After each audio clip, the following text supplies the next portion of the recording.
Olá, pessoal do Me Salva. Então, vamos terminar de uma vez essa parte do estatuto que fala sobre os direitos do advogado? Bom, bora lá então.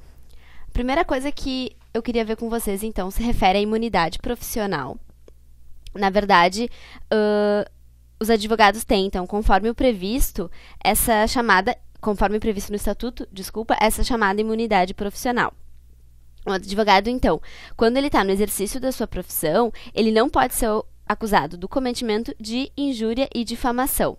Mas por que eu separei aqui de injúria, difamação e desacato? Porque inicialmente na lei, os três casos eram casos previstos de imunidade profissional. Mas o STF, então, decidiu que, na verdade, o desacato não. Bom, vamos ver, então, primeiro, injúria e difamação. Esses dois crimes, que são crimes contra a honra, estão previstos lá no artigo 139 e no 140 do Código Penal. São aqueles crimes, então, contra a honra, obviamente, e aqui a gente está falando de imunidade profissional, então tem que ser crimes cometidos durante o exercício da profissão. Então, assim, por exemplo, o advogado pode, sim, eventualmente, por escrito ou oralmente, chamar o juiz de despreparado. Isso não vai constituir crime e ele não vai responder por isso, certo? Mas, atenção, então, no caso do desacato, que é o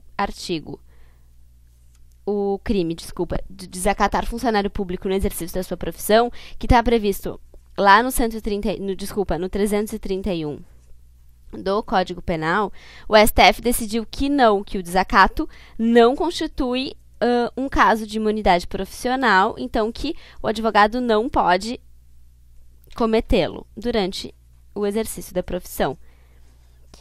Vamos aqui só lembrar, talvez alguns de vocês tenham visto isso, que recentemente o STJ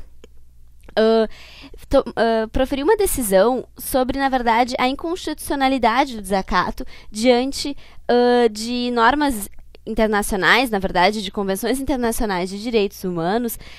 O desacato seria, então, na verdade, inconstitucional diante dessas normas que o Brasil é signatário. Acontece que essa decisão do STJ ela é uma decisão única e ela ainda não tem um efeito vinculativo ou nada desse tipo. Claro que ela poderá ser utilizada como precedente, como uma jurisprudência importante, mas então, para fins de OAB, a gente continua achando que o desacato ele é, assim, um crime constitucional e que, no caso de acontecer durante o exercício da profissão do advogado, não constitui caso de imunidade profissional, conforme o STF já havia decidido há muito tempo atrás, certo? Bom, uma outra questão que costuma cair bastante, por isso que eu coloquei aqui uma atenção para a gente lembrar disso aqui, é o tal do desagravo público. Essa figura, ela está presente lá no Estatuto, e ela é uma espécie, na verdade, de reprimenda realizada pela própria OAB,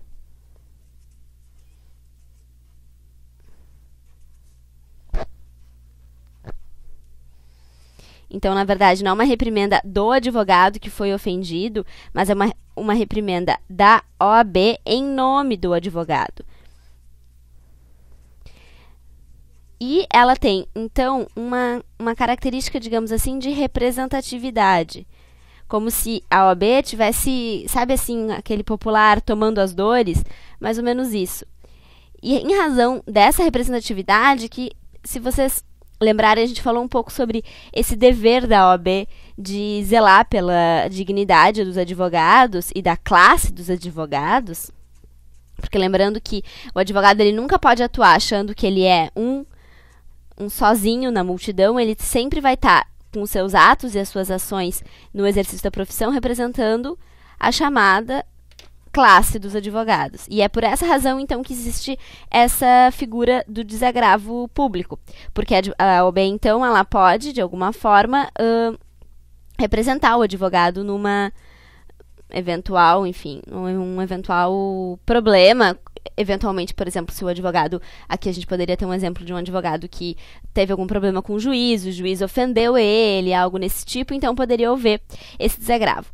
Mas por que isso é tão importante, não é? Na verdade, por que isso cai tanto e a gente tem que ter atenção em relação a isso? Por uma questão bem procedimental, que na verdade o desagravo público, diferente do que a gente poderia imaginar, ele pode sim ser promovido por terceiro, ou seja, Digamos que esse advogado estava lá numa audiência, numa sessão do tribunal, e aí foi ofendido por um juiz. Existia um outro advogado que escutou aquela ofensa, ficou indignado, achou que aquilo era um absurdo, que ele não poderia fazer isso, foi lá e contou para a OAB, e a OAB desagravou publicamente. Só que aquele advogado, que foi o efetivamente ofendido, não tinha nada a ver com a história. Ele, quer dizer, desculpa, não é que não tinha nada a ver com a história, ele tinha, mas ele não se sentiu ofendido, ele achou que tudo bem. Não tem importância. Na verdade, o desagravo ele pode ser promovido por terceiro e sem o consentimento do advogado ofendido. Isso que é o mais importante, porque isso a OAB tenta nos pegar assim, naqueles pega-ratão de questão objetiva, dizendo que, na verdade, precisaria do consentimento, que, na verdade, seria o mais lógico, né? Se alguém está falando por mim, eu deveria poder consentir, digamos assim. Mas aqui não precisa do consentimento, a OAB pode fazer por livre e espontânea vontade. Certo? Atenção, então, nesta questão. Bom, algumas coisas que faltaram a gente falar ainda sobre direitos dos advogados. Primeiro, em relação, então, aos símbolos privativos da advocacia, a gente vai ter 3 principais. A Themis, né, o símbolo da justiça, famoso. A gente vai ter também a balança, que a gente até já usou aqui em algumas aulas, aquela balança que também é símbolo da justiça, é a beca, aquela vestimenta bem pomposa que os advogados utilizam quando, por exemplo, sustentam oralmente no tribunal, ou alguma coisa nesse sentido assim, algum ato mais, digamos, como se diz? Oficional, tradicional, né? Não necessariamente no dia a dia, obviamente. Então, esses 3 símbolos são privativos dos advogados, não podem ser usados por outros. Além disso, o advogado tem o direito da retirada, que seria um direito de espera de, no máximo, 30 minutos.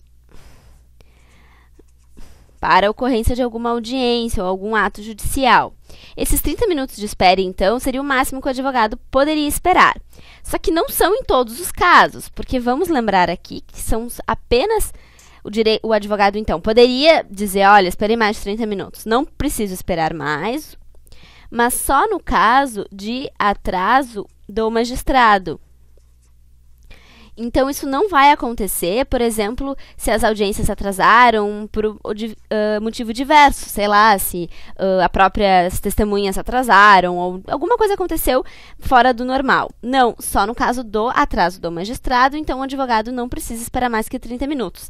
Nesse caso, ele só tem, então, uma obrigação de protocolar ali no próprio Secretaria da vara, ou enfim, da Câmara, né, de acordo com o local em que ele estiver esperando, um protocolo de comunicação, informando então que ele estava lá, né, até para provar que ele foi, mas que ele não iria esperar mais de 30 minutos por essa razão.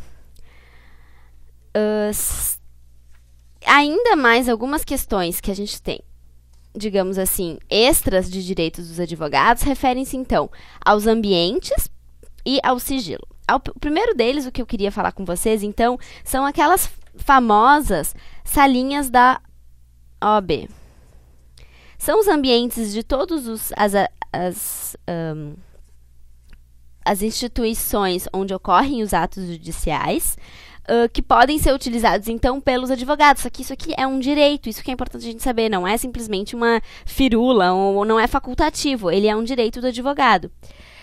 E, obviamente, que eles vão ser utilizados, então, com o controle da administração da instituição. E, por fim, em relação ao sigilo, muito importante, o advogado, diferentemente também do que a gente poderia pensar, ele não pode e ele não deve, na verdade, eu vou colocar aqui para a gente ficar bem ciente disso, testemunhar quando ele for chamado a testemunhar para explicar alguma situação em que ele tomou conhecimento em razão da sua relação com o cliente ou em razão de algum processo que ele atuou defendendo o seu cliente. Ele não pode, então, testemunhar dizendo, né, abrindo as situações para o juiz que ele soube só em razão da sua atuação como advogado. E ele tem esse direito e, na verdade, ele tem esse dever. E isso que é muito importante. Por que é muito importante? Porque no caso de o próprio cliente autorizar, isso não muda. Isso significa dizer que nem com a autorização do cliente o advogado poderá proceder nesse testemunho. Então, não importa, o cliente pode autorizar ou pode não autorizar. O advogado tem o dever de não testemunhar, na verdade, né, confessando ou, enfim, relatando qualquer situação em que ele tenha tomado conhecimento em razão da sua atuação como advogado. Certo, pessoal? Bom, a gente fica por aqui, então, com os direitos dos advogados e na próxima aula vamos continuar estudando o Estatuto. Certo? Valeu!